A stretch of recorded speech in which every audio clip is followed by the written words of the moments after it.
Alors on va démarrer la paracha de Korach. C'est marqué dans la paracha de Korach. Vaikar Korach.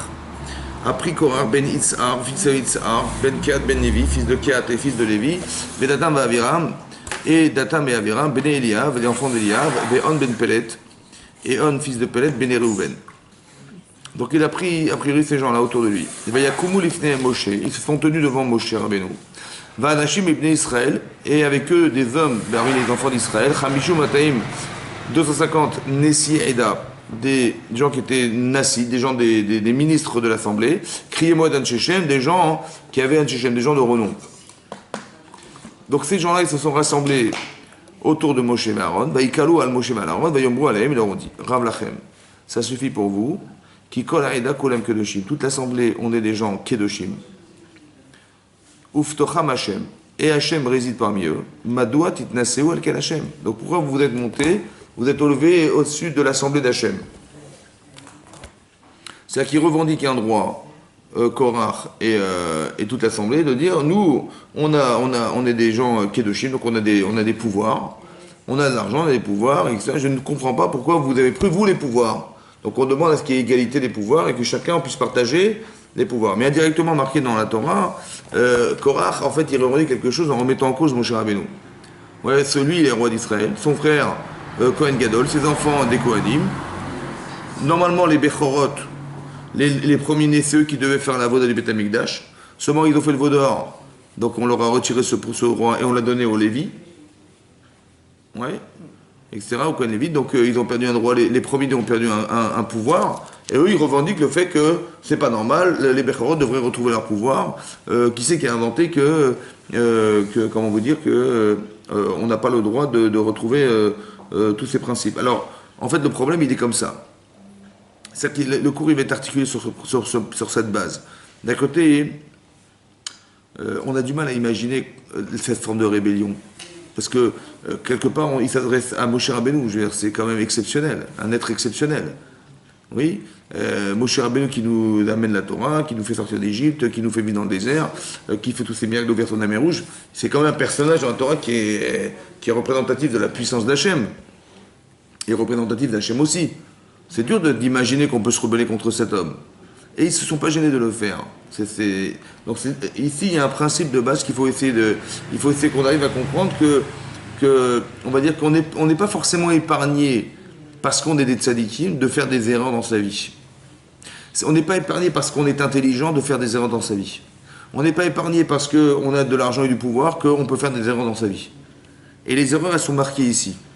Donc, intéressant de voir que la progression, le fait qu'on ait parlé de ces parachutes ici dans la paracha de Korach, avant il y avait Be'alotecha, avant il y avait, etc., toutes les parachutes qu'on a citées, en fait, il y a des points communs. En fait, à chaque fois, on se rend compte que, au départ, Myriam, la sœur de Moshe, elle va faire du Lachon Hara sur son frère.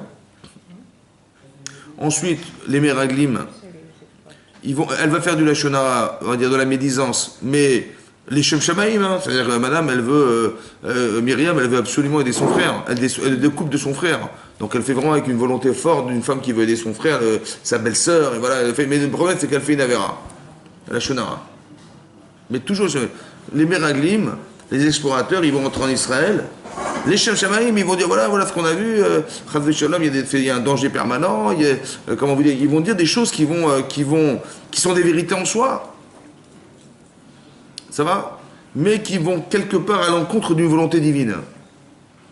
On ne se rend pas compte qu'on peut faire des mitzvot, les Shem Shamaïm, vraiment avec la grande volonté du monde. Voilà, on est les meilleurs, on a été choisis parce qu'on est les meilleurs, et on a fait l'exploration de la terre d'Israël, on a fait le constat qu'il y avait des gens qui étaient des géants, il y avait Amalek, ils étaient vivants dans des villes fortifiées. Franchement, on n'y arrivera jamais. Ça va, c'est physiquement impossible. Donc on a réussi à convaincre les Israël ce soir-là, qui était le 9 av, que c'était impossible d'entrer en Israël, mais on l'a fait les Shem Shamaïm. Franchement, heureusement que vous nous avez envoyé, heureusement qu'on a été vérifié, on aurait été massacrés, voilà ce qu'ils ont dit. Donc ils pensaient bien faire, mais ils ont mal fait.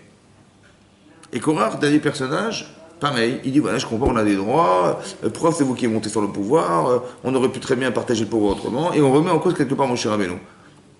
Mais à chaque fois, c'est marrant, parce qu'à chaque fois, on a remis en cause la source des choses. Ça veut dire, Myriam, au départ, elle fait un Lachon Hara familial, mais contre la source qui est Moshe Rabbeinu. Après, quelque part, on va dénigrer un peu Moshe Rabbeinu, parce qu'on ne va pas consulter Moshe quand on va explorer la terre d'Israël. Bizarrement, on a décidé tout seul d'aller dire au clan Israël, voilà, c'est dangereux, sans aller demander conseil à Moshe, c'est bizarre. Ouais. Et là, carrément, on arrive à carrément une rébellion de Korach. Vous avez vu la progression? C'est intéressant de voir qu'il y a une progression, une déchéance qui au départ démarre de rien du tout. C'est un problème familial, je veux dire, c'est un problème colachonard familial. Et tout à coup, on ne comprend pas comment ça dérive sur un dérapage pareil aussi gros et énorme que ça. Vous savez comment ça se déroule et ça se, vous voyez, très intéressant de comprendre au départ, c'est simple, au départ ça paraît rien, ça paraît. Mais qu'est-ce qu'elle a fait en fait Myriam indirectement? Qu'est-ce qu'elle a montré Myriam? Quand Myriam a dit, je comprends pas, ma belle-sœur, elle est privée de son mari parce que mon frère il est prophète. Mais nous aussi on est prophète. Et jamais Hachem nous a dit, de quelque manière qu'il soit, qu'il fallait se séparer de son mari ou de sa femme. Donc qu'est-ce qu'elle est en train d'expliquer? Qu'est-ce qu'elle est en train de dire Myriam? Elle dit voilà, nous aussi on est des prophètes, nous aussi on parle avec Hachem.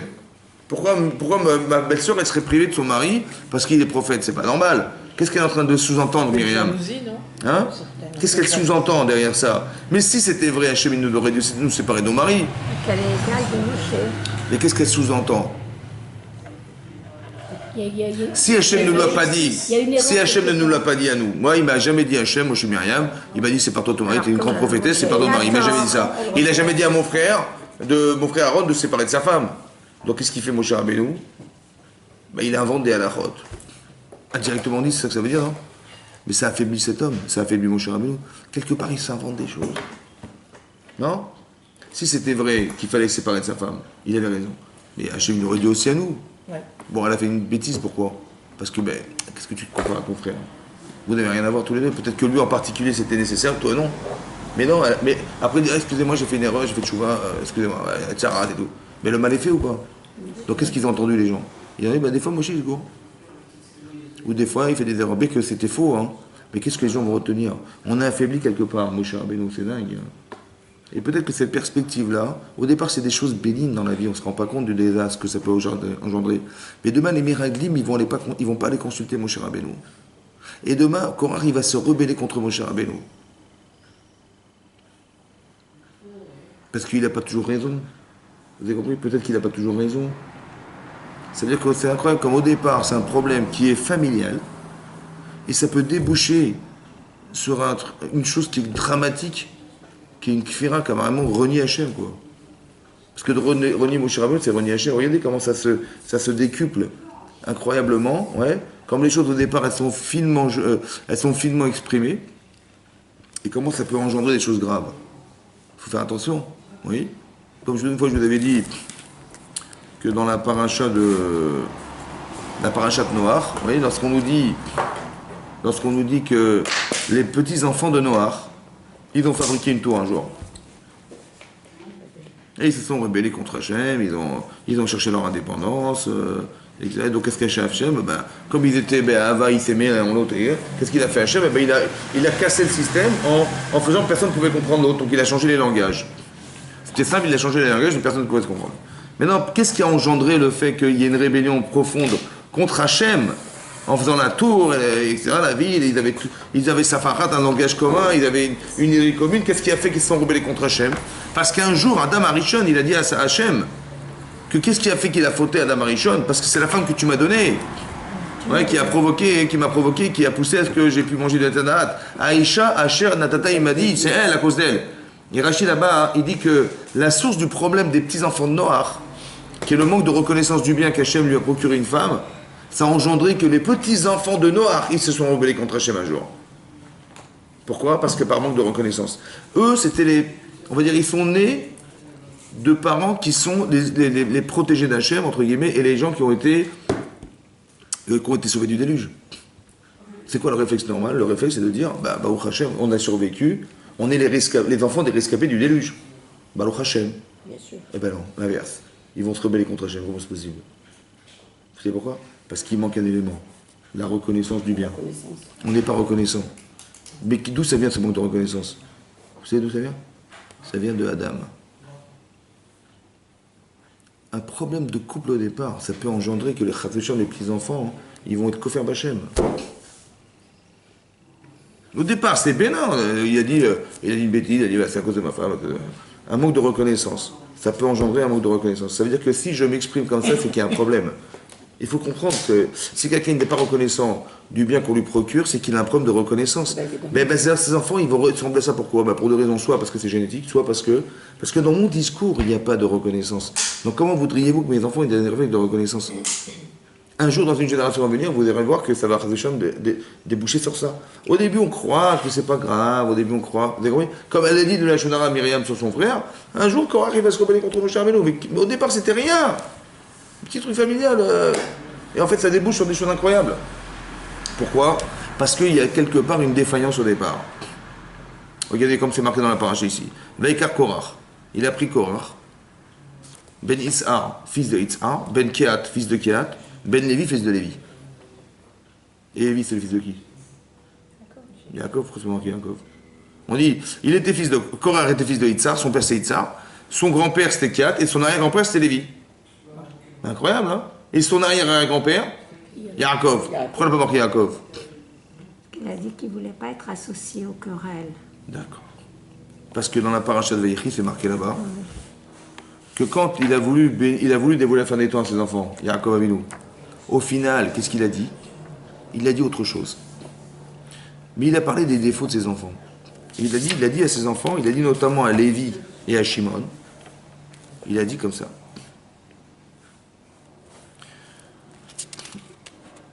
Il a dit comme ça. Je vais vous lire le texte. Voilà. Il a marqué comme ça. Shimon et Lévi Achim. Il a prophétisé. Il a dit Shimon et Lévi Achim. Shimon et Lévi sont frères. Kli Hamas Michotem. Ils ont des armes, Kli Hamas, qui ont été Hamas volées. Besadam al Tobanavshi. Dans leur secret, n'associe pas mon âme. Ou Bik Alam et dans leur assemblée. Al Techat Kevodi. Ne concentre pas mon honneur. Kibéapa Margouish, parce que par la colère ils ont tué un homme. Il parlait de comment dire de Shrem, ils ont comment il s'appelle, Shrem Ben Hamor qui avait abusé de sa sœur. Et Dina, ils les ont carrément annihilés. Au Birtsona, mais par leur volonté, ils crouchent, ils ont déraciné un taureau qui était Yosef. À cause de quoi? Je recommence. Kli Hamas Michotem, les armes, elles ont été volées. Des armes volées, la violence, elle a été volée. D'où volée de quoi? Alors Rashi explique, il dit comme ça.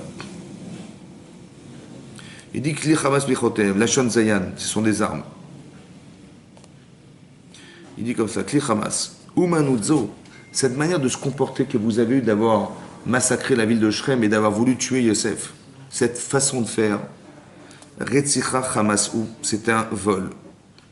Biedechem, entre vos mains, chez Birkat Esavi, ça vient de la bracha de Esav. Umanuzo, chez Loi, ouais, elle lui appartient, Vatem Hamastem Otamimenu. Parce que c'est marqué là-bas, Yitzhak, il a béni son fils Esav en lui disant, Ubecher Bechat Tirye, tu vivras par le sabre. Donc la violence exprimée d'Esav, ça c'est Esav. Mais nous, ça nous correspond pas. Vous avez été volé cette façon de faire. C'est pas juif, ça va? Vous l'avez volé ailleurs. Mais non, cette violence-là, qu'est-ce qu'elle a engendré? C'est une violence, au départ, ils ont voulu bien faire. Ils ont dit, voilà, notre sœur a été abusée, ça se fait pas, et tout. Quoi, on va la traiter comme ça, ma sœur. Ils ont été spontanément allés massacrer cette ville. Ils ont trouvé juste. Mais ça, ce comportement a été volé d'Esav, dit Yaakov. Il a été volé d'Esav. Et donc, il a dit, je ne veux surtout pas, Al-Besodam, dans leur secret, Al-Tavonavshi. Et dans le rassemblement, Al-Tachet Kevodi. Alors, il a dit comme ça, Besodam, Zema Zimri. Zimri ben Salou, qui faisait partie de la tribu de Shimon, que plus tard on verra dans la Torah que Zimri ben Salou, un jour il va vouloir épouser la princesse de Midian. Et il va aller voir Moshe Rabbeinu, Zimri ben Salou qui était le chef de la tribu de Shimon, il va dire, dis-moi, je peux l'épouser ou pas? Il va dire, si tu me dis non, attention, hein, parce que tu as épousé la fille de Yitro qui est de Midian. Bon, il a été effronté comme ça. Mais d'où vient cette violence verbale contre Moshe Rabbeinu? Elle vient d'où? Elle vient de là. Elle vient de la violence de Shimon. Après, c'est marqué Ubik Alam dans leur assemblée. Kishik al Korach. Lorsque Korach va se rassembler autour de Moshe Rabbeinu avec les 250 membres du Sanhedrin, voilà le rassemblement. Ou Kishik il Korach, chez Umi Shifto chez Lévi, al Kol Aïda, ouais, Moshe Ben Aaron, ils vont se rassembler contre Moshe Rabbeinu. D'où vient cette violence? La effronterie de Korach avec toute l'assemblée d'Israël. Elle remonte à qui? À Lévi. À qui? Un acte un jour criminel, qui fait que, en fait, ils ont voulu bien faire. Ils ont voulu, voilà, notre sœur, depuis quand elle a été prise comme ça, violentée comme ça se fait pas. Ils ont exprimé de la violence. Cette violence, en vérité, elle est pas juive, mais elle est engendrée. Incroyable, hein? Qu'aujourd'hui, c'est quelque chose qui paraît légitime, oui, mais qui va engendrer une violence verbale et contractuelle contre Moshe Rabbeinu, qui va engendrer une défaillance énorme. Vous savez ce qui s'est passé? On connaît l'histoire de Korach. Vous avez vu comment ça se marche? Vous voyez comment ça marche? Ça veut dire que c'est important de comprendre une chose. On dégage des enseignements très forts ici. Ça veut dire que on ne se rend pas compte que la teshuva, c'est pas un problème personnel. On dit, ouais, il faut avoir des bonnes bidotes, il faut avoir des bons comportements. On croit que nous, un jour, on va relever devant bon Dieu, on va régler des comptes avec bon Dieu, voilà comment tu t'es comporté. On va dire, mais c'est aucun rapport, ça va beaucoup plus loin que ça. C'est qu'on engendre ce qu'on est. Vous avez compris, Lévi, regardez ce qu'il a fait, regardez ce corps, ce qu'il a fait. Vous avez ce qu'il a fait Shimon, regardez ce qu'il a fait Zimon et Tzalou. Ça veut dire qu'on engendre des circonstances incroyables. Vous savez ce qu'il a fait Adam Arishon, robe de couple, bénin, et ses enfants. C'est incroyable que quand on a, que chaque mida, chaque correspondance de mida, elle correspond à un comportement qui fait que un jour on peut chasver shalom, on peut se rebeller contre Hachem un jour. Et dans ce cas-là, qu'est-ce qu'il faut faire? Il faut faire teshuva. Ah ben vadaï, c'est ça que j'explique. La teshuva, c'est pas de la religion. Je dis, ouais, la religion, faire teshuva. Mais non, la remise en question, elle est tellement fondamentale qu'elle peut amener à ce que le terrain dans lequel mes enfants vont se trouver va leur amener à une difficulté, c'est celle de Korach aujourd'hui. Il va arriver à un tel degré de violence intérieure qu'il va trouver injuste le fait que Moshe, il ait désigné son frère Kohen Gadol, lui il est Kohen, les enfants de Moshe et d'Aaron, eux, c'est les Kohanim, mais de quel droit il se permet de faire ça? Mais on est tous Kedoshim, on a tous les mêmes droits. Il va revendiquer quelque chose qui va remettre en question carrément Moshe Rabbeinu et sa prophétie. Vous avez vu jusqu'où ça va? Mais c'est ce qu'il fait Myriam, puisqu'elle a fait teshuva, c'est ça. Hein? Myriam. Oui, elle a fait teshuva. Seulement, c'est très grave de voir que finalement, on se rend compte que est-ce que ça a été solutionné intérieurement, c'est pas pachout. Et à part ça, hein, qu'est-ce que ça engendre dans l'histoire? C'est-à-dire qu'il y a ce que je fais, mais que ce que les gens ont perçu. Après, le mal est fait, vous comprenez, le mal est fait. Et c'est ça qui est grave ici. On ne se rend pas compte qu'il y a des actes qu'on pensait être des actes de mitzvah, parce qu'on parle de tzadikim, qui vont faire que, quelque part, il y a une défaillance. Alors, à nous de comprendre, il est où au départ le problème de cette défaillance? Il est où au départ? Engendré par quoi? Voilà. Parce que c'est des gens qui ont des ambitions incroyables, des gens qui ont des grands degrés de Kedusha. Myriam, c'est une grande sadéquette. Et donc, on a un double problème. Un, on va éviter de faire la vérote, bien entendu, mais même en tant que tzadikim, ou de tzadéquette, on a un problème de savoir quelle est l'origine de mes volontés, quelle est l'origine de mes actes et de mes décisions dans ma vie. Ici, on voit que Korach, il est absolument persuadé qu'il a raison. Alors pourquoi? Alors, ici, hein? C'est son cousin germain, c'est les cousins germains, ils sont de la même famille, c'est des cousins. Et on voit que c'est toujours la proximité qui crée la proximité, ça crée une forme de familiarité et qui fait qu'on se permet d'eux. Mais est-ce qu'il avait une puissance? Est-ce que Moshe était représentatif de la Torah? Bien sûr. Comment les 250 membres du Sanhedrin ont pu se rebeller contre lui? Ça veut dire que Korach, il avait un Korach à Dibour. Il avait une faculté à influencer les gens qui était énormissime. Une intelligence remarquable. Parce qu'il faut y arriver. Hein. Aller soudoyer et arriver à faire qu'ils vont se rebeller contre la référence, c'est quand même quoi. Donc il avait une puissance, c'est vraiment dommage qu'il l'ait utilisée dans le mauvais sens. C'est ça qu'il faut comprendre. On donne des korotes à des gens. Hachem, il donne des pouvoirs. Seulement, il faut l'utiliser pour la Torah. C'est ça qui est dur. Quelque part, il est sûr qu'il le fait les Shem Shamaim. Mais au fond du discours, on peut avoir un discours qui est a priori pour un Kadosh Baruch Hu, mais en fait on est le personnage essentiel. Les chefs de tribu ne pouvaient pas s'en sortir. Hein? Les chefs de tribu ne pouvaient pas s'en sortir avec ce discours-là. Ah ben, il n'y a pas moyen de parler. Bien sûr, bien sûr. Le problème c'est que la force d'influence. Ils n'ont pas fait un barrage psychologique. Je pense que parce qu'il y a une hiérarchie. Parce que je vous explique. Quand on a nommé les meilleurs, ou ont été nommés les meilleurs, c'est dur de penser qu'ils ont tort.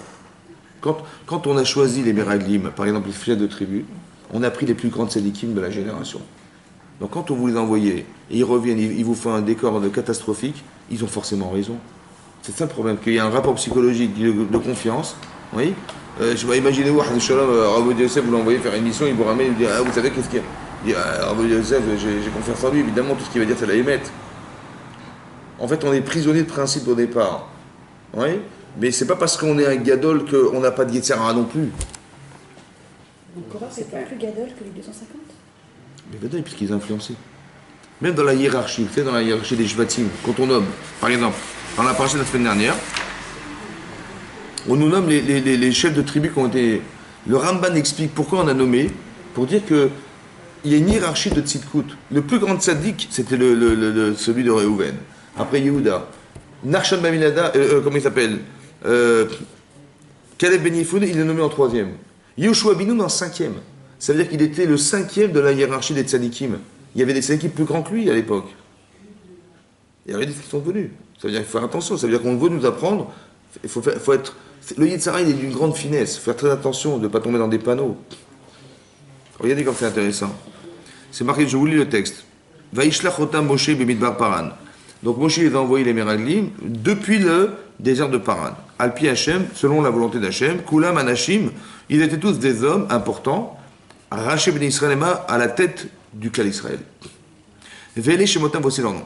Lema Tereuven, Shamoua ben Zachour. Shamoua ben Zachour, c'était le chef de la tribu de Réhouven. Lema Shimon, Shafat ben Chori. Lema Yehuda, Caleb ben Yefoune. Pourtant, Yehuda, c'est la royauté. Il est devenu en 3e. Lema Issachar, Igal ben Yosef. Lema Ephraim, la tribu d'Ephraim, Oshea Binoun. 5e. Lema Binyamin, Palti ben Rafou. Lema Zevulun, Gadiel ben Sodi. Lema Yosef, Lema Menaché. Lema Yosef, Lema Menaché. Gadi ben Soussi. Yosef, il a un enfant qui s'appelle Ménaché, il a aussi un enfant qui s'appelle Ephraim. Pourquoi on n'a pas dit les matés Ephraim, les matés Yosef, les matés Ephraim? Pourquoi on n'a pas dit la tribu de Yosef, la tribu d'Ephraim? Non. On a dit les matés Yosef, les matés Ménaché. Pourquoi on a dit, on a rappelé Yosef dans la tribu de Ménaché, on n'a pas rappelé Yosef dans la tribu de Binyamin? Pourquoi? D'Ephraim, pourquoi? C'est qui le chef de la tribu d'Ephraim? C'était qui? Yoshua Binoun. Et de Ménaché, c'était Gadi ben Soussi. Vous vous rappelez dans la paracha de Vaïchev, la paracha de Vaïchev, là-bas c'est marqué comment?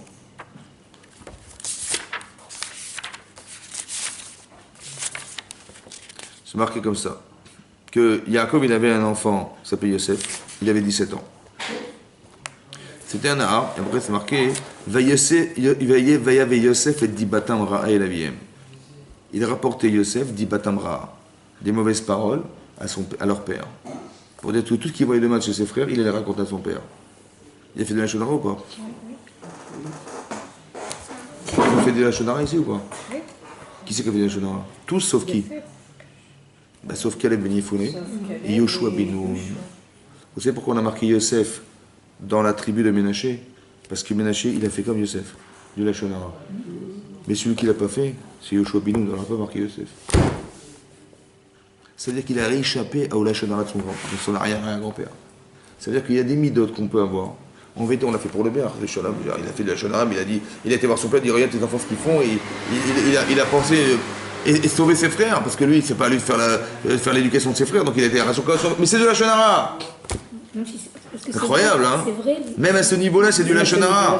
Maintenant, ça a engendré que les Meraglim, ils ont dit de Lachonara. Mais d'où il est le terrain sensible à ça? Ben voilà. Il y a marqué Yosef, Ménaché, Gadi ben Soussi. Il a recommencé, il a reproduit ce qu'on arrière-grand-père avait fait, qui était Lachonara sur ses frères. Mais Yoshua Binoun, il a échappé à ça. C'est pas qu'on a marqué Yosef. Ça veut dire qu'il faut savoir qu'on est les héritiers des autres.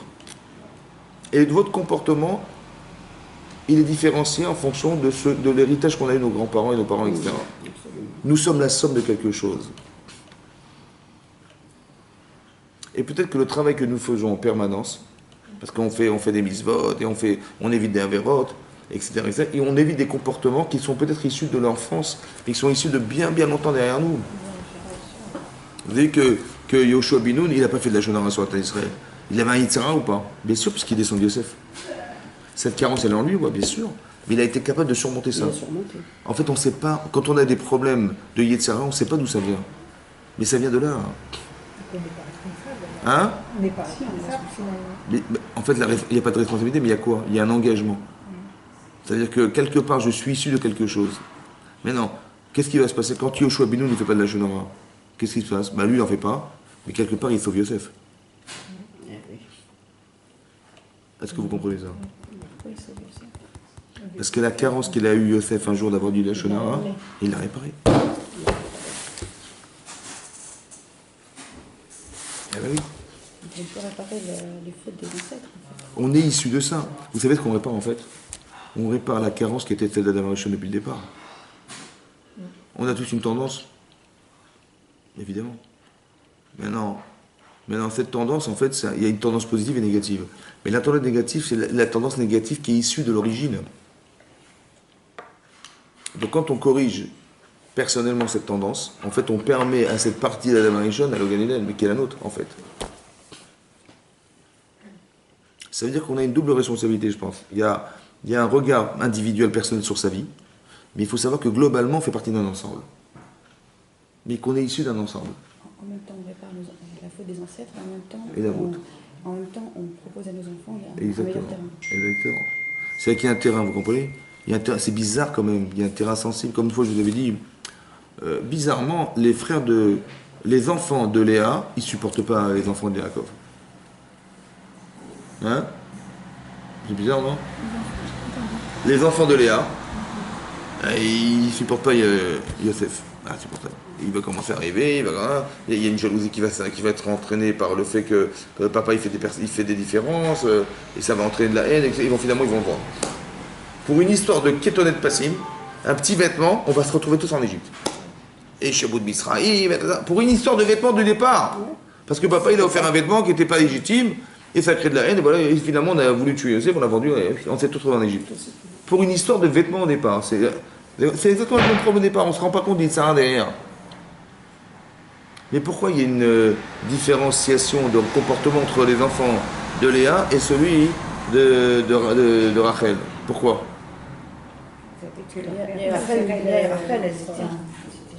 Parce qu'il préférait Rachel à Léa. Oui. Ça se voyait ou pas? Non. Vaya Hachem, qui se nourrit, c'est qui est vu? C'est-à-dire que c'est conscient ou pas chez Yaakov? C'est conscient ou pas? Non. Mais ça devient conscient quand? Quand Hachem lui dit. C'est les enfants, vous allez voir chez les enfants. Ce qui n'est pas construit chez les parents, qui n'est pas conscient, ça va se ressortir chez les enfants. C'est eux que vous allez voir chez eux. Qu'en vérité, la haine qui n'est pas consciente, en vérité, quand je dis la haine, ça veut dire la différenciation des êtres qui n'est pas comprise, ça va ressortir saillant chez les enfants. Mais c'est eux qui vont la solutionner cette problématique. Parce que Yosef et ses frères, ils vont essayer de se réconcilier. Bien sûr. Jusqu'à quand? Jusqu'à quand? Hein? Jusqu'à aujourd'hui. La destruction du temple, la sinatrinam. C'est chinam, c'est quoi chinam? Gratuit. Gratuit, ça veut dire qu'il y a un problème qui est fonctionnel jusqu'à aujourd'hui. C'est-à-dire qu'on est dans cette problématique.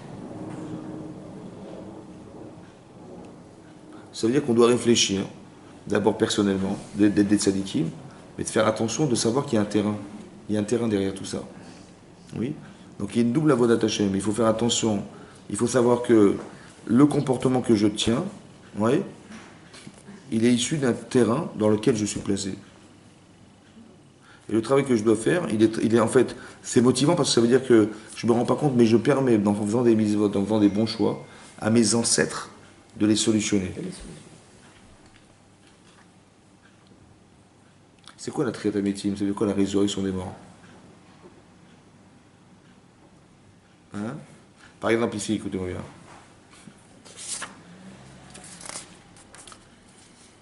Quand Korach il va dire, nous on est tous des Kohen Gadol. Il dit, ok, il n'y a pas de problème. Si vous pensez être Kohen Gadol, alors vous allez amener des kétorettes, des encens, qui était normalement le travail qui est effectué par le Kohen Gadol. Bon, ils vont chacun amener des kétorettes, et finalement ils vont périr. Qu'est-ce qu'ils ont dit les Israël? Ils ont dit, à la fin ils ont vu ça, donc la terre s'est ouverte, elles ont avalé carrément Korach et toute l'assemblée. Les 250 membres de l'assemblée, ils sont morts brûlés, et eux ils ont été avalés dans la terre. Un miracle incroyable. Qu'est-ce qu'ils ont dit les Israël? Ils ont dit, c'est vous qui avez assassiné ces hommes, à cause de vous, à cause des kétorettes. Il y a eu une épidémie qui s'est déclenchée. Qu'est-ce qu'il a dit à Yaakov? Moshe Rabbeinu, il a dit à Aaron, va vite chercher les kétorettes. Et va au milieu du peuple et fait brûler les kétorettes.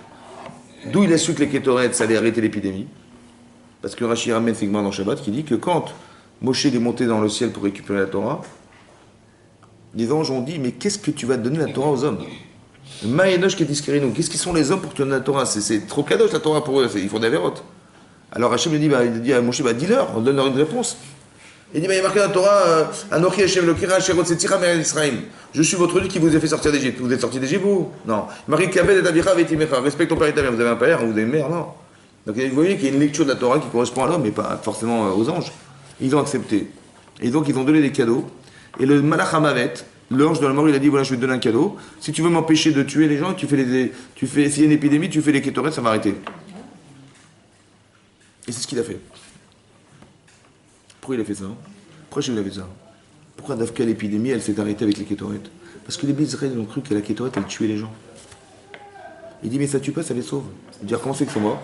Ils ne sont pas morts à cause des kétorettes, ils sont morts à cause de leur avérote.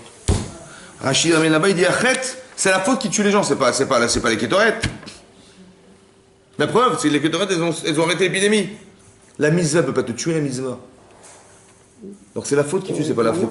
Toi, tu croyais artificiellement que c'est les kétorettes qui tuent. Ah, il a fait une mauvaise. À cause des kétorettes, à cause des. Mais non. C'est la faute qui tue. C'est quoi la faute? C'est quoi la faute? Ben, la faute, ça peut être l'orgueil. La faute, ça peut être tout ce qui est motivateur de faute. Il faut bien réfléchir. Mais oui, mais les gens, ils pensent que oh, j'ai mal agi, je fais tchouva sur ce que j'ai fait. Mais non, il faut comprendre qu'on fait des chouvas. Bien sûr qu'on souvent on a fait des bêtises. Mais qu'est-ce qui est à la source de mon erreur? Mais bien entendu, Korach il s'est rassemblé. Pourquoi il s'est rassemblé? Vous savez pourquoi? Pourquoi il a fait tout ça, Korach? Ben, pour deux raisons. Je pense comme ça. Ici, Rashi ramène, qu'est-ce qui lui a pris Korach de se rebeller contre Moshe Rabbeinu? Il dit parce que Korach, il avait une logique. Quelqu'un qui connaît ses valeurs, qui connaît sa force.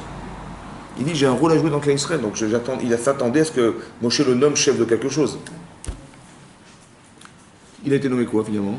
Bah, rien du tout. Rien. Bon. Maintenant, il a dit comme ça. Rachid explique comme ça. Il dit, Mara'ar Korach lachlok et Moshe. Qu'est-ce qui lui a pris Korach de se rebeller contre Moshe Rabbeinu? Il dit, Kana al nesiuto shel Elisaphan ben Uziel. En fait, il a jalousé son cousin, qui était Elisaphan ben Uziel. Pourquoi? Shemine Moshe Nassi al Kehat, à pied d'Ivo. Parce qu'Hachem un jour a désigné Elisaphan ben Uziel comme étant le chef de la tribu de Kehat, des Lévi'im en fait, Kehat et Lévi. D'accord? Il a dit à Mar Korach, Achi Abba Arbaï. Les frères de mon grand-père, ils étaient 4. Donc Kehat, c'est le grand-père. Ouais. Mais il a eu 4 enfants. Il a eu Amram, il a eu Itzhar, il a eu Chevron et Uziel. Il dit Amram Abecha Natlu Albanav Gdula Echad Melech Vechad Kohen Gadol. Il dit je comprends que le premier enfant de Kehat, qui était Amram, il a eu 2 enfants, Moshe et Aaron. Donc c'est logique, premier enfant, logiquement, bon, un il est roi, l'autre il est Kohen Gadol. C'est logique ou pas? Le deuxième enfant de Kehat, c'est qui? C'est Itzhar, c'est mon père. Il dit Umi Raoui Litol et Tashnia, Lohani, Shani Ben Itzhar. Qui c'est qui va déchirer la tribu maintenant de Kehat? Mais c'était moi, logiquement, c'est moi, parce que je suis le fils de Itzhar, qui est le deuxième enfant de Kehat. Logiquement, c'était moi. Ouais, je suis Usheni Shel Amram, Veu Mananassi et Ben Achiv Akatan. Il a été nommé le plus petit des frères de Kehat, des enfants de Kehat qui étaient Uziel, et ça va bébé Uziel. Il a été nommé son fils, c'est pas normal. Arini Cholek Aloubatel, donc je suis pas d'accord, j'annule ton décret. Il est devenu le Kofé. Qu'est-ce qu'il a fait? Il a dit, ah bon, c'est comme ça. Eh ben, je vais demander la Kiyuna Gdola, moi. Donc il vient, il va voir Moshe, il dit, voilà, Kiyuna Gadol. On est tous égaux, on est tous machin, on est tous pareils. Je ne comprends pas pourquoi on est défavorisés alors qu'on a tous des valeurs à démontrer. Depuis quand vous avez-vous permis de vous prendre vous les grands postes, les machins, voilà, il est devenu rebelle. Mais d'où vient cette rébellion? D'où vient la rébellion d'un homme? D'où elle vient la rébellion? Elle vient d'où? Elle vient d'une frustration. Oui, il n'est pas satisfait. Et d'où vient la frustration? D'une ambition pas réalisée. Mais non, la frustration elle est à cause de quoi? À cause de quoi il s'est frustré, Korach? Il pensait être quoi au départ? Il pensait être quelque chose. Quoi? Le chef de la tribu de Kehat. Qu'est-ce qu'il a revendiqué? Kohen Gadol. Qu'est-ce que ça veut dire? Qu'est-ce que ça veut dire pour vous ça? De l'orgueil. Et il a dit je veux être Kohen Gadol. Mais son problème c'est pas Kohen Gadol, il voulait être quoi lui? Il voulait être chef de la tribu de Kehat, c'est tout ce qu'il voulait. Ça n'a pas été arrivé. Ah tu m'as pas donné ça, tu vois ce que je vais te demander. il a été influencé, les 250 mètres, il a remis en question Moshe Rabbeinu, il a dit que c'est un faux prophète, la Torah est fausse, tout est faux. Vous imaginez jusqu'où ça va? Que la frustration, ça peut amener une folie. La folie de croire que on a raison, la folie de croire que... Mais ça, c'est sous-entendu derrière tout ça. Bien sûr qu'il n'est pas forcément conscient. Hein. C'est vraiment la frustration inconsciente, elle amène à ça. Mais qu'est-ce que ça veut dire? Mais c'est intéressant de voir que quoi? Il y a des gens, ils vont vous dire des choses. En vérité, quand c'est pas cohérent, c'est pas forcément leur problème. Est-ce que Korach, il avait un problème d'être Kohen Gadol? En vérité, pas du tout. Son problème, c'est quoi? C'est d'avoir pas été nommé chef de la tribu de Kehat. Donc moi, je vais lui expliquer, mais non, tu peux pas être Kohen Gadol, mais en vérité, c'est un faux problème. C'est pas ça son vrai problème, en vérité. Moi, je suis Moshe Rabbeinu, je lui dis, mais non, mais tu peux pas être Kohen Gadol, mais c'est pas possible, voilà, c'est Dieu qui a nommé. En vérité, c'est un faux problème. Parce qu'il sait pertinemment... Il y a 250 personnes devant moi, là. Est-ce qu'ils peuvent être tous des Kohen Gadol? Donc il y en a combien qui vont être Kohen Gadol? Donc ils vont tous mourir. Ils sont fous, quoi. Alors comment ils sont permis de le faire, alors? Hein? Parce qu'en étant le Kohen Gadol, je suis sûr que mes voisins, ils vont tous mourir. Et l'autre qui pense qu'il est voisin qui dit que le Gadol, ils vont tous mourir, les autres. Comment il a pu faire une chose pareille? Ça veut dire qu'ils ont même été coffers, ils ont renié le fait qu'il pouvait y en avoir qu'un. Il y en aura 250. Chacun son tour. Vous avez compris, c'est un truc de fou, ça veut dire. Les gens, comment ils ont été loin. Écoute ça à cause de quoi? Mais ils ont dit, Shalom, Shem Shamaï. Il est influencé par sa femme, Korach, dit le Midrash. Parce que quand il est venu, un jour, Korach, il est venu, il était complètement rasé, c'était un Lévi. Mais de haut en bas, plus de poils sur le corps, plus rien, plus de cils, plus rien. Sa femme lui dit, mais qu'est-ce qui t'arrive là? Je te reconnais plus. Il dit, ben voilà, c'est Moshe, il nous a rasé. Et il nous a même Aaron, il nous a soulevés, hein. Comme ça, comme des marionnettes, ils nous ont monté, machin. Ténoufa. Il dit, c'est quoi ce scénario là? T'as ridiculisé, tu vois bien qu'il t'a ridiculisé? Moshe, il fait de toi n'importe quoi. Il dit, mais non, parce que lui-même, il s'est rasé. Il dit, mais attends, tu penses bien qu'il va. S'il va raser les autres et rendre ridicule, il va se raser lui-même pour que ça marche. C'est voilà ce qu'elle lui dit, sa femme. Vous imaginez ce qu'elle a fait? Après, dis-moi dans la chôte. Il dit, bah, qu'est-ce que vous a appris, Moshe, aujourd'hui? Il nous a appris qu'on devait faire des tzitzit, on met un fil, ça suffit. Il dit, un fil suffit. Et dis-moi, si moi je te fais un talit tout bleu alors. T'as besoin de tzitzit? Il dit, bah, je sais pas. Elle dit, ce mec, c'est ridicule ce qu'il dit. Va lui demander, il va te dire quoi? Il va te dire non, tu vois que c'est ridicule. Il se moque de toi. Il se moque de toi. Et de là, ça a déclenché un déclencheur. C'est-à-dire que sa femme, elle l'a ridiculisé. Elle a ridiculisé Moshe Rabbeinu. Elle a dit, mais tu vois, mec, tu te fais monter en bourrique derrière. Tu dis tout n'importe quoi, tu te rends pas compte, t'es bête ou quoi? Tu te rends pas compte qu'il t'est manipulé. En fait, la cause de son problème de départ, c'est son orgueil, son ambition démesurée, et sa femme qui accentue ce problème-là. C'est-à-dire qu'il avait une femme qui n'était pas avec lui. Par contre, c'est marqué que On Ben Pellet, marqué comme ça, il y avait Adatam Vaviron, On Ben Pellet. C'est qui cet homme? On Ben Pellet, c'était le voisin de Korach, dit le Midrash. Et lui, il a été d'accord de se rebeller contre Moshe Rabbeinu, parce qu'on avait tous des droits communs, et je ne vois pas pourquoi je perdrais mon droit d'être Lévi, moi aussi j'ai des pouvoirs, et moi aussi j'ai envie de démontrer que je suis capable de faire quelque chose pour Israël, pour Hachem. Ils ont fait ça pour Hachem. Et quelque part, ils sont rebellés contre Moshe. On Ben Pellet, il s'est engagé. Sa femme m'a dit, mais qu'est-ce que tu vas gagner? Tu vas te rebeller contre Moshe Rabbeinu. Si il a raison, Moshe Rabbeinu, tu vas être ridicule. Et si c'est Korach qui a raison, de toute façon, Korach, il ne donnera pas de pouvoir. Alors, c'est ça, qu'est-ce que je vais faire? Il a raison. Alors, qu'est-ce que je fais? Alors, qu'est-ce qu'elle a fait? Elle l'a saoulé. Comme ça, il n'a pas été à la réunion. Elle a sauvé. Et qu'est-ce qu'elle a fait? Elle s'est décoiffée. Et elle a décoiffé sa fille. Et quand ils sont rentrés, ils ont dit Koulam Kedoshim, c'était très religieux. Très religieux. Ils sont rentrés dans la maison pour aller chercher un Ben Pellet. Ils ont vu qu'elle était décoiffée, ils n'ont pas voulu rentrer. Et 1, 2, 3, 4, finalement, ils ne sont pas rentrés. Elle a sauvé son mari. L'autre, elle a tué son mari. Et l'autre, elle a sauvé son mari.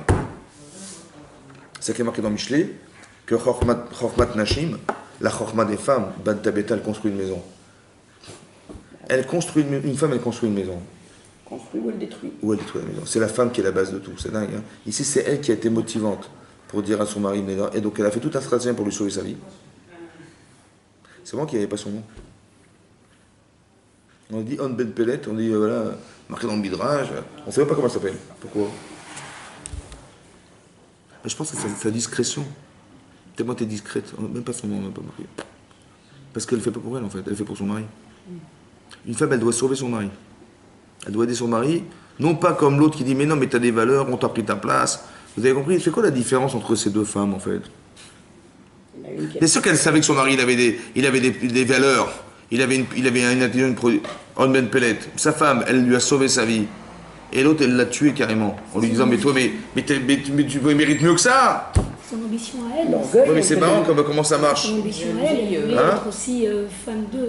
C'est ton ambition à elle, peut-être son ambition C'est ça. à elle. En vérité, c'est-à-dire que j'ai envie de faire la Vodat Hashem et je veux faire les Shem Shamim, mais que Dieu il soit glorifié par ça. En vérité, c'est qui va être glorifié dans ma démarche? Elle. La preuve, c'est que si c'était vrai, ben laisse Hashem décider. Bien sûr. Pourquoi tu décides toi? Tu veux te rendre compte, tu es obligé dans ta tête, pour arriver à être la personne, de renier la névoie de mon cher Rabbeinu pour arriver à être quelque chose. Aïe, aïe, aïe, aïe, aïe, aïe, aïe.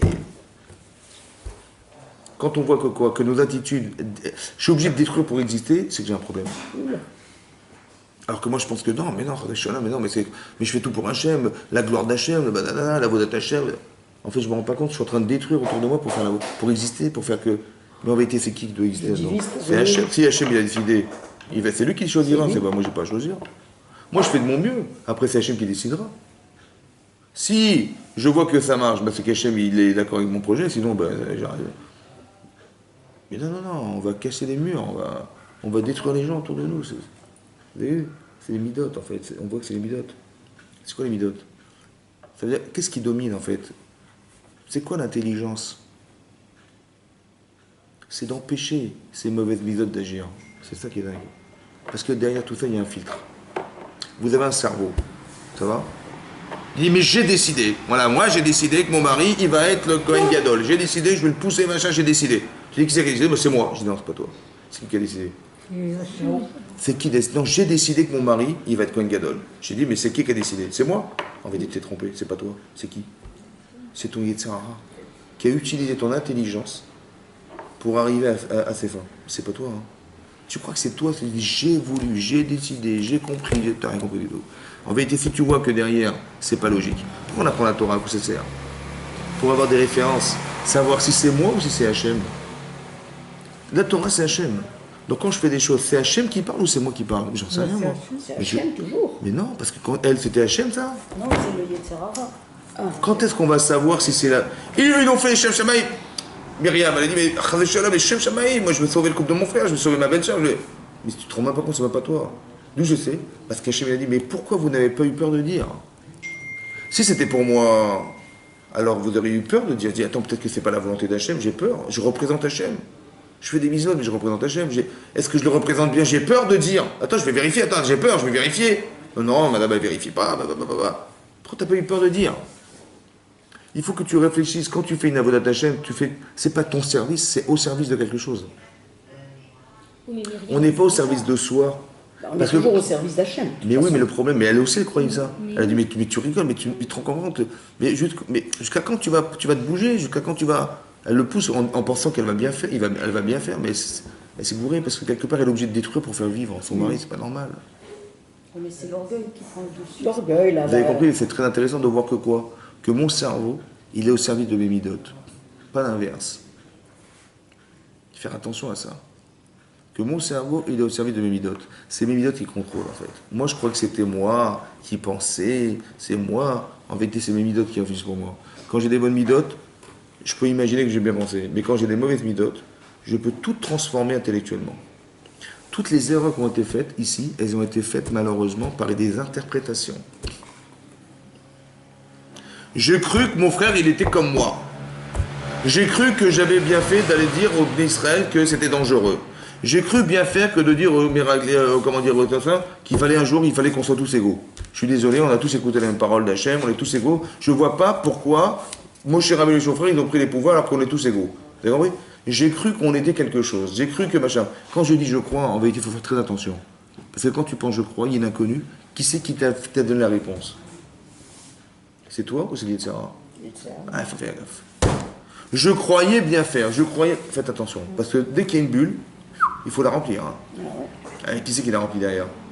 C'est la Torah ou c'est Yetzer Hara? C'est ça, comment... Il faut apprendre la Torah pour être sûr de mettre la bonne réponse dans la bulle. Bah oui, mais Myriam, elle savait, Myriam, comment elle n'a pas dit d'un bon sentiment.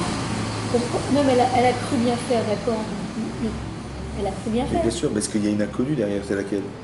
Est-ce que tu crois? Tu dis Moshe, Moshe, comment il a osé se séparer de sa femme? Je ne sais pas. Mais il s'est trompé. Vous avez compris pas? Il y a une inconnue. C'est qu'il a un comportement qui n'est pas semblable aux autres. Donc il y a un point d'interrogation. Mais qui c'est qui a décidé? C'est Hachem qui l'a dit ou c'est lui qui a décidé? Bah, ça n'est pas Myriam. Mais si c'était Hachem, il me l'aurait dit aussi à moi. Je suis Myriam, moi. Ou il aurait dit à mon frère. Or, il a ni dit à mon frère ni à moi. Donc logiquement, il a inventé. Voilà. Je dis, mais comment tu as cru qu'il avait inventé alors que vous n'avez rien? Si vous étiez tous les deux égaux, je dis, bah oui, on est égaux, donc on a les mêmes droits, les mêmes devoirs, je comprends qu'il ait inventé, mais est-ce que vous êtes égaux? Non. Alors de quel droit tu as pensé que c'était? Pourquoi tu as répondu, il s'est trompé? Mais non, peut-être qu'il est différent et qu'Hachem, il a un autre comportement avec lui qu'avec moi. Si vous étiez les mêmes, vous avez compris le problème de la logique au départ? Il faudrait qu'on soit logique au départ. Mais le problème, c'est que j'ai pensé qu'on était égaux, donc je me suis gouré. Mais de quel droit tu t'es pensé? Il faut comprendre qui on est et qui sont les autres. Et au départ, qu'est-ce qui articule mon désir? Il y a un travail à faire derrière tout ça, vous comprenez ou pas? Et les erreurs, elles viennent de cette articulation-là. Qui c'est qui pense au départ? Ah, c'est ça le problème. Comme les frères de Yosef. Ils ont pensé bien faire. Mais Yosef, c'est un rachat. C'est un rachat, bébé, c'est un rachat. Il vient, monsieur, il vient avec toutes les effronteries du monde, il raconte ses rêves, il nous fout la honte devant tout le monde, et son père il dit rien, et machin dit rien, son père il favorise Steve. Oh, on est où là-dedans? Mais en vérité, tout ça, cette inégalité-là, elle engendre de la haine. Bien sûr. Et ça va engendrer une catastrophe. C'est pour ça qu'il ne faut jamais laisser traîner. C'est-à-dire traîner quoi? Eh ben, quand on voit des choses comme ça, il faut calmer les choses. calmer. Parce que quand c'est pas calmé, la haine, elle reste. Et après, on est vendu, machin, les frères de catastrophe. Et la fracture, elle s'est faite dans une incompréhension de la différence. Ou alors, on s'est imaginé que monsieur, il s'est pris pour le roi d'Israël. Ça va? Il arrivait quoi? Qu'on allait tous se prosterner. Mais toute la famille, c'est qui? Mais c'est que là, Israël concentré dans 12 personnes. Et mon père et ma mère aussi, mais il est fou. Carrément fou, quoi. Ça va? En vérité, c'était faux. Ça veut dire que la bulle qui n'est pas remplie, qui s'appelle... il y a un point d'interrogation, je ne sais pas qui il est, Yosef, mais en tout cas, il a l'air un peu incohérent. Ça va? Donc j'ai forcément pensé au roi d'Israël, puisque même le roi qui est censé être Yehuda, il va se prosterner devant lui. Donc c'est pris pour le roi d'Israël, évidemment. Qui c'est qui lui a dit, qui c'est qui a dit au Shvatim que c'était le roi d'Israël? C'est logique, ça peut être quoi d'autre? Vous comprenez pas? En vérité, c'est Yetzer. Moi, je croyais que c'était moi, c'est Yetzera qui m'a fait croire. Qui c'est qui répond à la question? Mais pour qui il s'est pris, Yosef? Il y a une réponse. Ils ont cru, le roi d'Israël, évidemment. En fait, c'était le roi d'Égypte. Pourquoi t'as pas eu peur de donner des réponses? Pourquoi t'as pas demandé à ton père? Pourquoi t'as pas demandé à voir? Pourquoi t'as donné tout de suite la réponse au roi d'Israël? Et donc, il faut l'éliminer. Il est dangereux. Mais qui c'est qui t'a dit que c'était le roi d'Israël? Mais qu'est-ce que ça peut être d'autre? Mais qui c'est qui te l'a dit? Évidemment, c'est ça. Moshe ne descend pas du mont Sinaï. Il descend pas du mont Sinaï. Il est où Moshe? On ne sait pas ce qu'est devenu Moshe Rabbeinu. Point d'interrogation. Qui c'est qui t'a dit qu'il est mort? Qu'est-ce que tu veux qu'il soit d'autre? T'as compris ou pas? En vérité, on s'est trompé d'heure. T'as compris? Mais qui c'est qui t'a dit qu'il est mort? Mais qu'est-ce que tu veux que ça soit d'autre? S'il était descendu, il aurait tellement voulu de la Torah, etc. Évidemment, évidemment qu'il est mort, évidemment, vous avez compris. Mais qui c'est qui l'a dit? C'est mon Sarah qui l'a dit. C'est ça qui est dingue. En fait, j'ai un problème fonctionnel qui est révélé par une inconnue. Et c'est là que je me rends compte de qui je suis vraiment. Quelle réponse je donne à des questions qui ne sont pas solutionnées? Et c'est là que je vois mes midotes. Et il faut faire attention, parce que c'est elles qui vont nous pousser à penser. Vous avez un cerveau qui réfléchit, ouais. Mais derrière, il y a des choses, il y a des besoins, il y a des vengeances, il y a des injustices, il y a des frustrations qui vont être l'articulation de votre pensée. C'est ça qui est dingue. Parce que, écoutez-moi bien, votre cerveau, il sert à deux choses. Un, il sert à vous comprendre. Et deux, il sert à véhiculer les messages. Mais non, qui c'est qui pense? Voilà, mon cerveau, comme ça. Je vous ai dit une fois, je dis, tiens, il fait chaud. J'ai chaud, qu'est-ce que je fais? Mon corps, il sue, qu'est-ce que je fais? Je vais prendre une douche, je vais allumer la climatisation, je vais fermer la fenêtre, je ne sais pas. Oui. Mais fermer la fenêtre, prendre une douche, allumer la climatisation, c'est la solution à mon problème. Donc mon cerveau, il trouve des solutions à ce que mon corps a besoin. Mais non, mon frère, il est favorisé par mon père. Mon frère, il se prend pour je sais pas quoi. etc. En vérité, je suis frustré. La frustration, elle est corporelle. Comment je vais me débarrasser de ce mal? Comment je vais me débarrasser de cette souffrance? Bah, mon cerveau, il m'a dit, bah, vends-le. Tu vas, quand tu seras plus là, tu seras content. Je dis, ah, d'accord, je vais le vendre. Mon cerveau, en vérité, il a servi à solutionner mon corps. Est-ce que mon cerveau, il sert seulement à solutionner mes problèmes corporels? J'ai faim, ouvre le frigidaire. J'ai soif, va prendre une bouteille d'eau. Est-ce que mon cerveau, il sert simplement à soulager une souffrance corporelle? Non.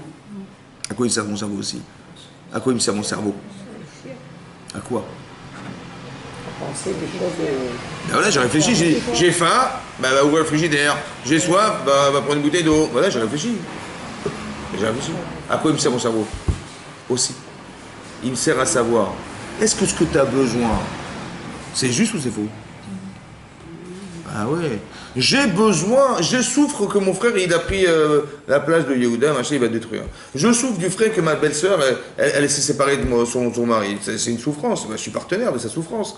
Donc je vais la solutionner. En vérité, je crois que je la solutionne, mais je me solutionne. Alors je vais la raconter à mon frère, tiens, attends, ça va me soulager, je vais raconter à Rod. Mais analyse, mais Madou, hein, pourquoi Bémet, tu as pensé comme ça? C'est ça, c'est ça. Ton cerveau, à quoi il sert le cerveau? Il sert. Est-ce que ce que je ressens est vrai? Ah, attention. C'est pas ce que tu dis, j'ai faim, c'est bien? Ben, des fois, c'est pas bien. Parce que tu vas manger du sucre, machin, il faut être comme toi. Tu dis, ouais, je mange, j'ai faim, voilà, j'ai faim. Je dis, mais on mange pas n'importe quand dans la journée. Ton cerveau, il n'est pas seulement obligé de réaliser ce que tu penses. Ton cerveau, il peut aussi analyser ce que c'est bien ce que tu fais. Est-ce que ce que tu ressens est bien? Pour ta santé, par exemple, tu dis, ben, tiens, j'ai très faim, très faim. Oh, mais attends, peut-être à force d'accumuler des besoins, tu es tombé dans une accoutumance et c'est pas bien pour ta santé. Analyse. Tu n'es pas obligé d'accepter tout ce que ton corps te demande. Tu peux l'analyser, hein. Madou alors irrité d'abord, après, tu n'as pas eu peur de dire. C'est que ton cerveau, il doit aussi te servir à analyser si ce que tu ressens est vrai ou pas. Faut que j'ai d'accepter, hein, oh. Vous avez compris? Ça veut dire que je ne dois jamais être tributaire de mes midotes. C'est l'inverse, c'est mon cerveau qui est fort, c'est pas mon cerveau, il n'est pas assujetti à un besoin corporel. Et comment je vais réaliser ce que mon corps pense? Ou comment je vais le soulager, mon corps, le pauvre? Ça va? Ben oui, j'ai trouvé des solutions, ben, je suis partenaire. Non, des fois, il ne faut pas être partenaire. Des fois, il faut dire non, non, je suis désolé, je ne suis pas d'accord. Parce que tu vas te détruire en vérité, en acceptant ce que tu vas. En acceptant ce que ton corps désire, tu vas te détruire. Et j'ai pas envie de me détruire. Donc je te dis, franchement, ça ne va pas. Ton cerveau, il sert à t'analyser. On Ben Pellet, il a accepté d'aller à la. Sa femme a dit non, non, je suis désolé, tu t'es trompé. Je vais te saouler, je vais me décoiffer, comme ça les gens ne rentreront pas. Mon cerveau, il sert aussi à analyser.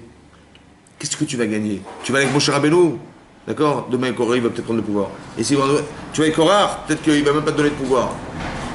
Qu'est-ce que tu vas gagner? Tu auras chaque fois la honte de ta vie, ça va? Alors il faut faire attention, c'est ça. Que vous ressentez, est-ce que c'est juste? Vous avez le droit d'analyser vos sentiments, vous avez le droit. Et c'est même un devoir. Parce que pour éviter ça, tu dis, mais je me mets à la place de Yoshua Ben-Nun. Il est influencé par tous les Meralim et tout. C'est pas le meilleur, hein, mais il dit, mais ce que vous faites n'est pas cohérent. Par exemple, on va arriver en Israël. On dit, bon écoutez, j'ai peur, on ne sait pas ce qui va se trouver là-bas. Légitimement, on va aller vérifier ce qui s'y passe. On envoie des Meralim, des explorateurs. Ils reviennent. Il dit, écoutez, il y avait un Malek. Regardez les fruits, la taille des fruits. Énormissime. Il y avait des géants. On était comme des sauterelles. Ils vivaient dans des vies fortifiées sur des montagnes. Et la terre, elle mangeait sa vie toute la journée. Vous voulez vivre là-bas? Franchement, vous voulez croire qu'on va y arriver? On va tous mourir. Ils ont pleuré Balaïla où? C'était quand? Le 9 av. Voilà, cette date, elle a été cristallisée par.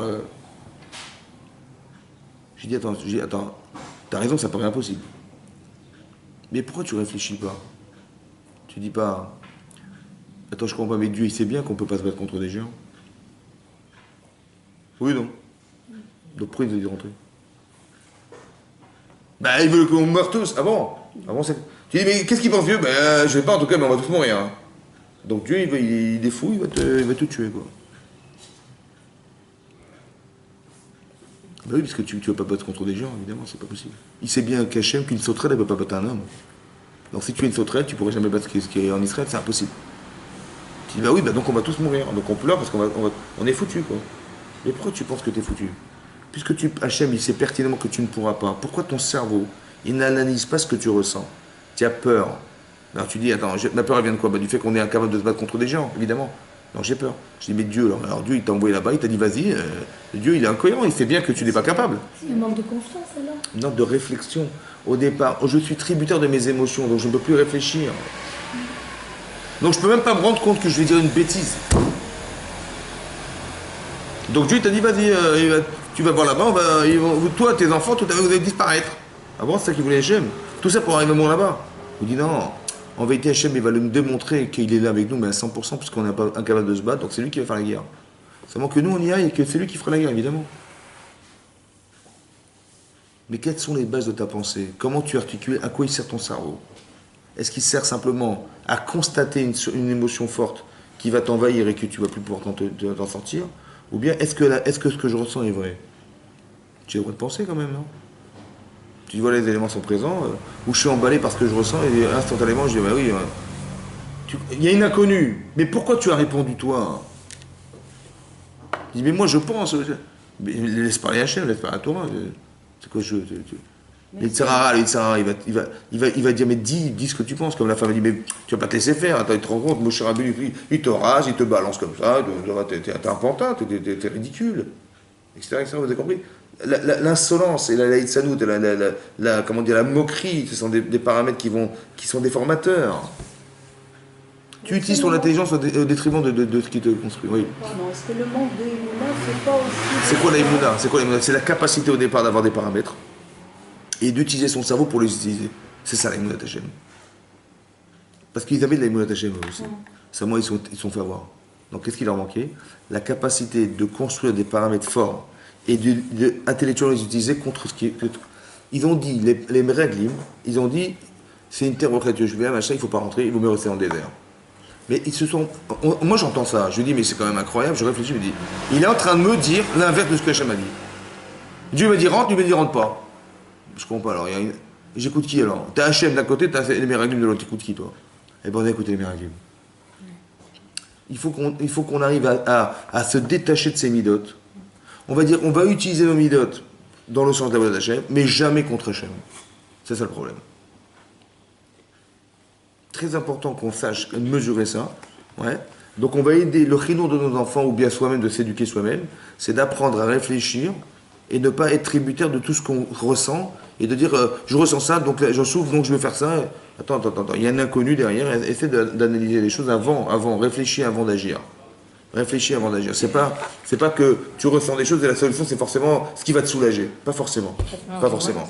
C'est ça qu'il faut voir. Tu dis mais si je me débarrasse de ça ou si je mange, j'aurai pas faim. Mais après tu attrapes des maladies, tu vas dire ah mais c'est comme ça. Tu dis ah mais au moins je suis soulagé. Mais est-ce que c'était la solution? Des fois il faut se priver et son corps il s'habituera et on va vivre autre chose. Ou bien on va. Est-ce que c'est légitime que mon père il va porter le deuil d'un enfant qui n'est pas mort? Je vais dire à mon père que mon fils Youssef est mort. Comme ça, je dis, bon, toi t'es soulagé. Mais qui c'est qui est soulagé dans l'histoire? C'est toi et les autres. Oui. Est-ce que c'est légitime? Voilà. Est-ce que ton soulagement est légitime? Tu as trouvé une solution qui t'arrange. Mais c'est ça le problème. Est-ce que c'est moi qui compte? Ah, c'est ça. Mais non, la Vodat Hachem, mais vieux Dieu, il sera grandi. Et pourquoi tu te mets en avant, toi, pour que Dieu soit grandi? C'est bizarre, non? Tu te mets en avant pour que Dieu soit grandi. T'es obligé de tout détruire autour de toi pour que Dieu soit grandi. C'est bizarre, non? Non? C'est logique, ça. Tu vois, d'analyser ce que tu ressens. Est-ce que c'est forcément ça? Pas forcément. Parce que quand tu vois que tu es obligé de détruire pour exister, ça n'est pas un problème. Non? Ah non, de diviser pour... Ah, mais moi, mais attendez, Shalom, à Vodat Hachem, on est tous Kedoshim, on a tous des droits, on a tous des deux machins, égalité des forces, mais pourquoi? En vérité, au fond, c'est quoi qui articule tout ça? C'est ça qu'il faut. Qu'est-ce qui pousse tout ça? C'est ça qu'il faut voir. Qu'est-ce qui est à l'origine de tout ça? Il faut bien comprendre. Vous avez compris que de la même manière qu'on a dit l'origine de ce que je suis, vous voyez, Korar, Ben Issa, Ben Gamer, il n'y a pas marqué Yaakov. Ça ne vient pas de Yaakov, ça. La référence c'est Yaakov. C'est pas Yaakov, il y a un problème. C'est ça, c'est comme ça. Il faut tout le temps être capable de voir ça. Ça sent mauvais. Ça sent mauvais. Et ça, tu le sais parce que tu as des références de Torah dans ta tête. Et quand ça se contredit, ça sent mauvais, c'est pas bon. C'est pas normal. Comment ça se fait que tout ce qu'ils ont vécu dans la sortie d'Égypte, ils ont bien vu que c'est Hachem qui a tout fait. Pourquoi ils n'appliquent pas ça maintenant? Parce que l'application, c'est de la... Quand vous dites application, c'est physique. Là, ils n'ont rien construit à l'intérieur. Mais parce que, il y a comme ça, vous formez des gens intellectuellement. Mais l'expérience physique permet d'accéder à autre chose, une autre dimension. C'est que vous êtes la personne. La personne qui pense n'est pas la personne.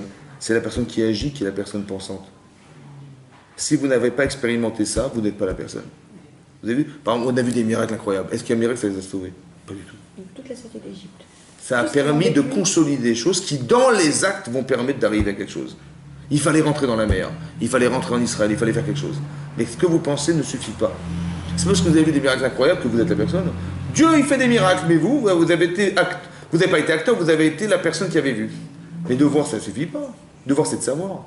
Voir, c'est savoir. Mais est-ce qu'on est parce qu'on sait? Non. On n'est pas des gens parce qu'on sait des choses. Parce que je sais des choses, je me dis, ouais, je sais que Dieu est grand, mais manifestement, vous savez ce qu'ils ont dit les Meraglim? Vous savez ce qu'ils ont dit? Vous savez ce qu'ils ont dit les Meraglim? Ils ont dit, quand on a vu tout ça, Chazakum imenu. C'est plus fort que nous. On n'y arrivera pas. Mais ils ont dit qu'Aviachol, Rachid dit comme si ils avaient dit que c'est plus fort que Dieu. Qu'Aviachol, comme si ils avaient dit Klapé Marla Amrou, comme si ils avaient dit même Dieu, il ne pourra pas.